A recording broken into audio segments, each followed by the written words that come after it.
आज काय पाठच उठलो होतो कारण आपल्याला 3 BHK स्लॅब होता आणि लवकर जायचं होतं, त्यामुळे उरकून पहिलं तर कामावर निघालो तिघं पण. इकडे आम्हाला पाठ उठू वाटेनं झालं आणि इकडे कोण रनिंग करतंय, कोण व्यायाम करायला लागलंय लवकर उठून.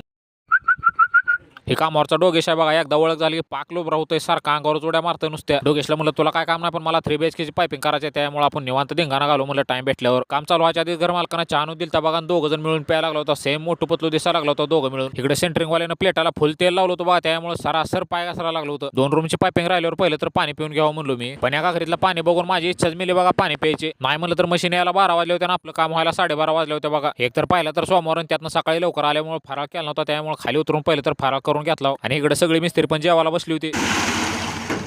स्लॅबवर पाहिला काढा 1 वाजून 10 मिनिटांनी पडला होता आणि 3 वाजेपर्यंत ह्यांनी निम्मा स्लॅब ओढत आणला होता. ही जी आजी दिसायला लागले ते त्यांचं वय नाही म्हणलं तर 80च्या आसपास आहे, पण त्यांना जर विचारलं काम का करायला लागलो तर राज्यामध्ये त्या घरी जर बसले तर गुडघं दुखते म्हणून.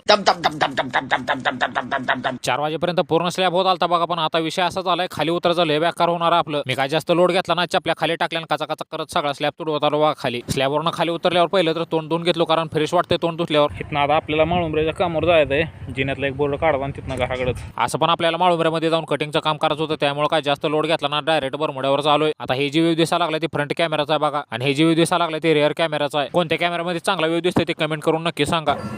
पापा आणि सांगते दोघं जण मिळून ग्राइंडर ब्रेकर घेऊन आले, त्यांना आता इथनं जाणार ते 22ला सामान टाकायला. जिन्यामध्ये काय स्टूल बसण्यात आलता, त्यामुळे काय तर जोगाड करून कटिंग करून घेतला इथली.